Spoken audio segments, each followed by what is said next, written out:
Ko ia e mōhiotia ana ko tētahi mana nui o te ao reo Māori.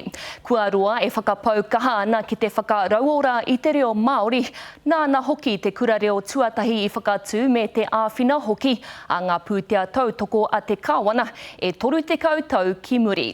He oi nā tā Timoti Karetu tonu te whakatau, koe nei tana tau whakamutunga, hei pauako mo te kura reo o Waimarama.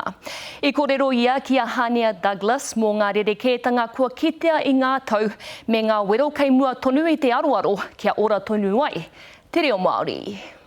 Te he para o te reo e whakatika ana i tana kāhui. He rereke te pūhara o nei wā.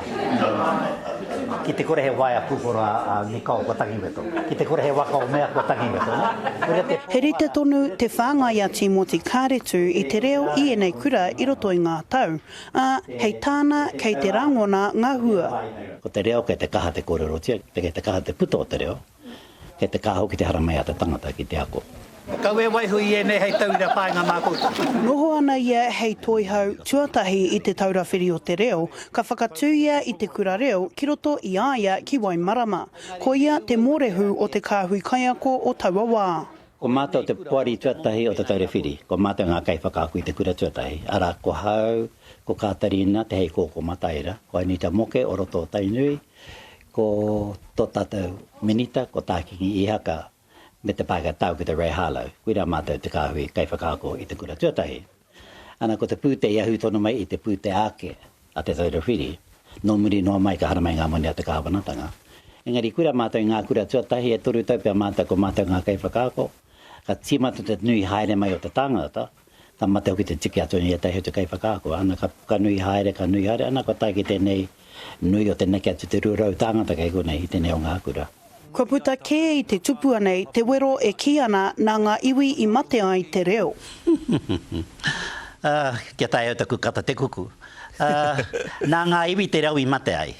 He a te hu o te whakahoki anō ki ngā iwi. Hei tāna, kaore i rere kē mai, ahakoa te whakahau a te mātāwai kia hoki te mana whakaora i te reo ki ngā iwi. Kei te mautu nau ki te rā kōrero. Mā te whakahoki ki te iwi kāha, nā te iwi i mate ai te tuatahi.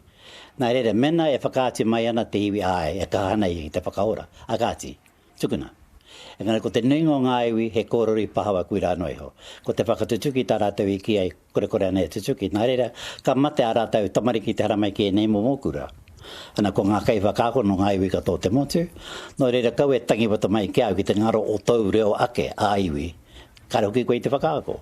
He oi anō, e kite ana te hua o tēnei kaupapa i te ora haere o te reo.